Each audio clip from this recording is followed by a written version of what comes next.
안녕하세요. 호들랩스입니다. 오늘은 2022년 6월 20일 기준 시가총액 1조 7천억 원으로 암호화폐 시장에서 시총 35위를 차지하고 있는 헬륨이라는 암호화폐에 대해 알아보겠습니다. 헬륨은 개개인들의 힘을 통해 전세계적인 로라 통신망 구축을 목적으로 하는 프로젝트입니다. 그래서 그들의 슬로건도 People Powered Networks입니다. 여기서 로라는 일종의 통신망으로 Long Range의 줄임말이고 장거리라는 뜻을 갖습니다. 로라는 최소한의 전력을 사용하여 무선으로 소량의 데이터를 멀리 전송할 수 있게 해주는 통신 기술입니다. 전송할 수 있는 데이터가 소량이기 때문에 배터리 소모가 적고 멀리 보낼 수 있는 것입니다. 그리고 바로 이 특성이 로라를 IoT 기술에 최적화되게 합니다. IoT는 Internet of Things의 줄임말로 사물 인터넷입니다. 말 그대로 사물이 인터넷에 연결되어 서버와 통신을 할 수 있게 되기 때문에 다양한 업무를 수행할 수 있게 됩니다. 참고 자료에 있는 낸드 노드들은 애완동물 위치 정보, 연기 감지 정보, 수량계, 쓰레기량 정보, 자판기, 가스 누수 감지 정보와 같은 데이터를 수집하는 IoT 기기의 몇 가지 예입니다. 각기 다른 정보를 감지하는 센서 노드로 센서에 의해 감지된 아주 단순하고 작은 양의 데이터들을 수집하여 서버로 전송합니다. 이때 이 데이터들을 전송할 때 최적화된 통신망이 로라입니다.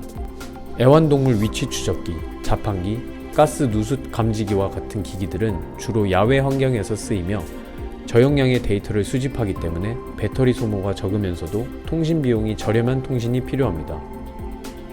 로라는 앞서 말했듯 소량의 데이터를 장거리로 전송하는 목적으로 만들어진 통신망으로 전력 소모가 적으며 데이터 사용량 또한 상대적으로 낮아 다른 통신망에 비해 통신 비용이 매우 저렴합니다. 많은 양의 데이터를 전송해야 한다면 와이파이, 블루투스, LTE, 5G와 같은 통신망을 이용해도 됩니다. 하지만 굳이 전력 소모량이 높고 통신 비용이 높은 고대역의 통신망을 사용할 필요가 없는 것이죠. 마치 저글링 한 마리를 잡기 위해 배틀크루저를 뽑을 필요가 없는 것처럼요. 그렇다면 이 로라 통신을 사용하려면 어떤 게 필요할까요? 먼저 로라 통신망을 사용하려면 각 센서 노드에서 받아온 데이터를 중간에서 서버로 전달해 줄 수 있는 게이트웨이 장비가 필요합니다. 헬륨에서는 그 장비가 바로 헬륨 핫스팟 기기이고 이 핫스팟 설치를 통해 헬륨의 로라 통신망을 구축할 수 있습니다. 헬륨에서는 이 핫스팟 기기 구매와 설치를 개인들이 하고 개인들은 통신망 구축에 대한 보상을 받는 것입니다. 그런데 헬륨 기기를 통한 채굴이 비트코인이나 이더리움 채굴기처럼 컴퓨팅 파워와 전기만 있으면 채굴이 될까요? 전혀 아닙니다. 헬륨은 단순히 컴퓨터 연산력을 통해 블록 생성과 데이터 저장이 주 업무가 아닌 통신망 구축과 데이터 전송을 원활하게 해야 의미가 있는 네트워크 기반 블록체인 프로젝트입니다.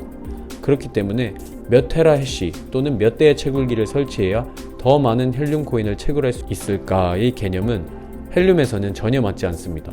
그러면 여기서 헬륨 채굴이라는 개념이 어떻게 작동되는지에 대해서 살펴볼 필요가 있습니다. 헬륨 코인은 Proof of Coverage라는 합의 알고리즘을 사용합니다. Proof of Coverage는 헬륨의 로라 통신망 구축에 있어 필수적인 요소입니다. 통신망이라는 것은 물리적인 것이고 통신망을 구축하는 기기들이 존재해야 하죠. 이 기기들을 통해서 데이터를 주고받게 됩니다.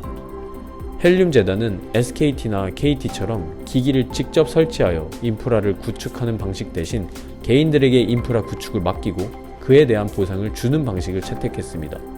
자, 그러면 헬륨은 어떤 걸 믿고 개인들이 알아서 잘 이 통신망을 구축할 수 있을 거다 라고 판단할 수 있을까요? 80만 명이 넘는 기기 소유자에게 1시간마다 전화를 할 수도 없고 카톡으로 일일이 확인하는 것도 불가능합니다. 헬륨이 텔레마케팅 회사가 아니라면요. 그래서 헬륨 재단은 기기들이 자체적으로 서로가 서로를 검증할 수 있는 시스템을 만들었습니다. 서로 가까이에 있는 기기들이 위치와 기기 운영 상태에 대해 통신을 지속적으로 주고받는다는 기록만 있으면 이 기기들이 제대로 켜져 있는지 실질적인 데이터가 운영될 수 있는지 확인할 수 있겠죠. 이게 바로 POC, Proof of Coverage 알고리즘입니다. 이 설명서는 헬륨 프로젝트의 진정한 고인물이면서 헬륨 커뮤니티에서 모더레이터 및 컨설턴트로 활동 중인 그리슬 킹 경에 의해 제작되었습니다. 먼저 이전 버전인 풀 핫스팟의 로직은 생략하고 현재 구동 중인 라이트 핫스팟을 토대로 설명하겠습니다. 차후에 풀 핫스팟과 라이트 핫스팟의 차이점에 대해서도 간략하게 설명드리겠습니다. 첫 번째로 챌린저는 검증자 노드입니다. 검증자 노드는 실시간으로 헬륨 네트워크에 온라인 되어 있는 핫스팟 기기 중에 하나를 랜덤으로 지정하여 미션을 보냅니다. 이번에 챌린지는 그 미션을 받은 핫스팟 기기입니다. 이 핫스팟 기기는 이때부터 미션을 수행하게 되는데, 이 미션은 네가 로라 신호를 주변에 뿌려서 주변에 있는 기기들이 너의 신호를 제대로 받으면 너를 그 위치에서 제대로 작동되고 있는 핫스팟 기기로 인정해 주겠다 정도로 이해하시면 됩니다. 세 번째로 위트니스는 챌린지가 보낸 로라 신호를 받는 주변 기기입니다. 직역하면 검증인데, 로라 신호가 실제로 뿌려졌다는 걸 검증하는 거죠. 그리고 바로 이 검증했다는 사실을 다시 미션을 받았던 챌린지에게 보냅니다. 챌린지는 이 모든 작업을 취합해서 검증자 노드에게 다시 보냅니다. 그리고 이 작업이 완료되면 챌린지에게는 로라 신호를 뿌린 대가의 비커닝 보상을, 위트니스에게는 위트니스 보상을 주게 됩니다. 그리고 이 모든 내역은 블록체인에 저장되게 됩니다. 현재 헬륨 채굴기를 운영했을 때 받을 수 있는 보상은 총 3가지가 있습니다. 첫 번째로는 비커닝입니다. 비커닝은 쉽게 말해 나의 헬륨 기기가 내 주변에 있는 헬륨 기기에게 로라 신호를 뿌리는 것입니다. 로라 신호를 보냈을 때 주위에 있는 다른 헬륨 기기가 내 신호를 받는다면 비커닝에 성공을 하게 되고 그에 대한 보상을 받습니다. 왼쪽 위 사진은 비커닝 보상 예시로 하얀 점의 Thankful Parchment 1이 로라 신호를 비커닝한 기기이고, 그 아래 노란 선으로 이어져 있는 헬륨 기기가 비커닝 된 로라 신호를 받은 기기입니다. 그리고 비커닝에 대한 보상은 오른쪽 사진과 같이 0.00956HNT, 그리고 그 옆에 비컨이라고 표시됩니다. 현재 비커닝을 통한 평균 보상은 1회에 약 0.01HNT 정도가 나오고 있습니다. 이전에 비커닝을 통해 얻은 보상 사례 또한 확인해보면 2회 비커닝을 했을 때 각각 0.02HNT 그리고 0.019HNT의 보상을 얻은 것을 확인할 수 있습니다. 하지만 이 보상량은 절대적이지 않습니다. 비커닝을 할 때 당시 해당 블록에 더 많은 핫스팟에게 비커닝 보상이 나누어지면 보상량이 줄어들 것이고, 더 적은 수의 핫스팟에게 비커닝 보상이 나누어지면 보상량이 늘어날 것입니다. 이는 각 블록당 발행되는 보상량이 일정하게 계산되어 있기 때문입니다. 오른쪽 사진의 헬륨 공식 독스에 있는 보상 테이블의 POC 챌린지스는 비커닝 보상을 뜻합니다. 헬륨 네트워크 전체 보상량 100% 중 5에서 11%를 차지하는 비중으로 비교적 보상량이 작은 편이지만, 세 번째 보상 유형인 위트니스와 같이 헬륨의 POC 시스템 구축에 있어 핵심적인 비중을 차지합니다. 두 번째 보상 유형으로는 위트니스가 있습니다. 위트니스는 다른 헬륨 기기가 로라 신호를 전송했을 때 그 신호를 받음으로써 신호를 보낸 이 헬륨 기기가 실제로 존재하는 기기이며 나한테 신호를 보낸 것을 내가 받았다, 그리고 이 기기는 존재하고 신호는 진짜다 라는 것을 헬륨 블록체인에 검증해주는 업무를 말합니다. 이 위트니스 업무를 수행해주는 핫스팟에게는 위트니스 보상이 제공됩니다. 왼쪽 사진은 위트니스 보상 예시입니다. 위 빨간 원 안에 있는 기기가 로라 신호를 받아서 검증한 기기이고, 빨간 네모 박스 안에 있는 기기가 로라 신호를 비커닝하는 기기입니다. 그럼 결국 빨간 원 안에 있는 기기는 로라 신호를 받아 검증한 위트니스 보상이 주어지고, 빨간 네모 박스 안에 있는 기기는 로라 신호를 성공적으로 전달한 비커닝에 대한 보상을 얻게 되는 것입니다. 이렇게 비커닝과 위트니스는 서로 뗄래야 뗄 수 없는 보상 관계입니다. 오른쪽 사진은 1회 위트니스에 성공하여 받은 보상으로 0.08329HNT가 주어졌으며 그 옆에 위트니스라고 표시됩니다. 현재 위트니스를 통한 평균 보상이 1회에 0.083HNT 정도가 나오고 있습니다.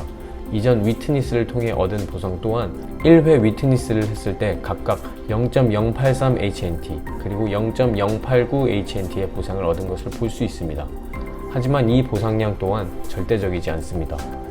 위트니스를 할 당시 해당 블록에 더 많은 핫스팟이 위트니스를 하게 되면 보상량이 줄어들고, 더 적은 수의 핫스팟이 위트니스를 하게 되면 보상량이 늘어날 것입니다. 이는 비커닝 보상과 마찬가지로 한 블록에 할당되는 발행량이 정해져 있기 때문입니다.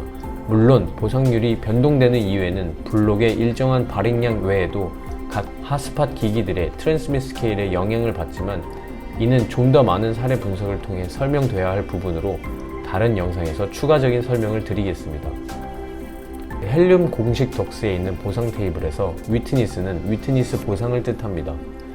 헬륨 네트워크 전체 보상량 100% 중 20.08%에서 47.11%로 현재 헬륨에 배정되는 보상 중 가장 현실적으로 큰 비중을 차지합니다. 그리고 마지막으로 세 번째 보상 유형은 데이터 전송입니다. 사실상 헬륨 프로젝트가 존재하는 이유이자 전 세계 많은 유저들이 헬륨 기기 설치를 통해 헬륨의 로라 통신망을 구축하고 있는 것입니다. 헬륨의 로라 통신망을 이용하고 데이터를 주고받았을 때 그 데이터를 주고받기 위해 이용된 주변의 헬륨 기기가 이 데이터 전송에 대한 보상을 받게 됩니다. 위 사진은 데이터 전송 보상 예제입니다. Transferred Packet은 해당 헬륨 기기를 통해 전송된 데이터를 뜻합니다. 헬륨의 로라 통신망을 사용할 때 필요한 토큰은 데이터 크레딧, DC라고 합니다. 데이터 사용자는 이 DC 토큰을 통해 헬륨의 로라망 사용이 가능한데 옆 상황 같은 경우는 이 DC 토큰을 사용하여 48바이트 용량의 데이터를 전송했습니다. 그리고 옆에 빨간 원 안에 Gentle Opacified라는 이름을 가진 헬륨 기기가 이 데이터를 전송해준 것에 대한 보상을 받은 것입니다. 48바이트의 데이터를 전송해주고 0.000028호 HNT만큼의 보상을 받았는데 48바이트는 실제로 매우 적은 용량의 데이터로 보상량이 매우 미미합니다.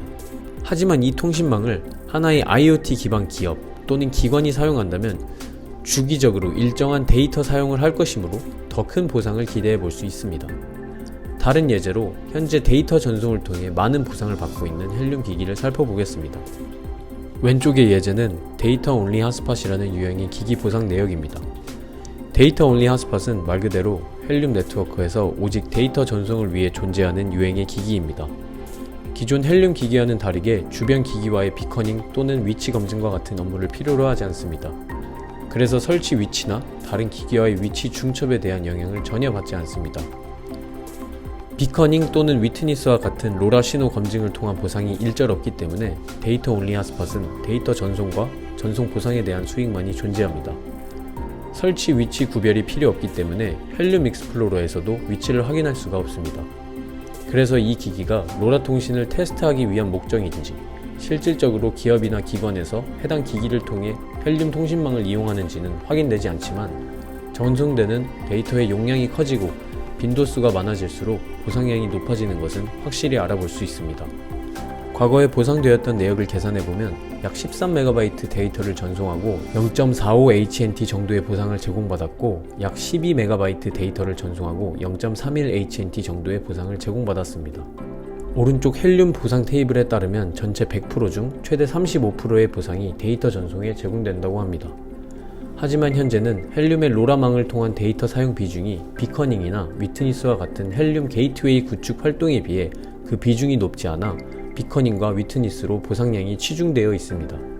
하지만 앞의 예제를 통해 헬륨의 로라망이 전 세계적으로 좀 더 촘촘하게 구축되고 안정적인 서비스를 제공할 수 있을 때 IoT 기반 기업 또는 기관들의 수요를 통해 데이터 전송을 통한 보상 점유율이 더 높아질 수 있다는 것을 가늠할 수 있습니다. 여기까지 현재 헬륨 핫스팟 기기를 통해 할 수 있는 헬륨 채굴에 대한 설명이었습니다. 위 채굴 방식과 보상 종류에 대한 설명을 들어보니 대략 어떤 종류의 프로젝트라는 것이 감이 잡히시나요? 맞습니다. 헬륨은 자본과 자원을 통해 채선성을 높이기보다는 다른 헬륨 채굴자들과의 협력과 개인의 지대적인 관심이 필요합니다. 다음 영상에선 관심과 열정 그리고 기기는 갖고 있는데 어떻게 해야 될지를 모르겠다 라고 생각되시는 분들을 위해 기기의 설치 위치, 위치별 보상 내역, 안테나 정보 등 실질적인 기기 세팅에 대한 내용을 다뤄보겠습니다. 감사합니다.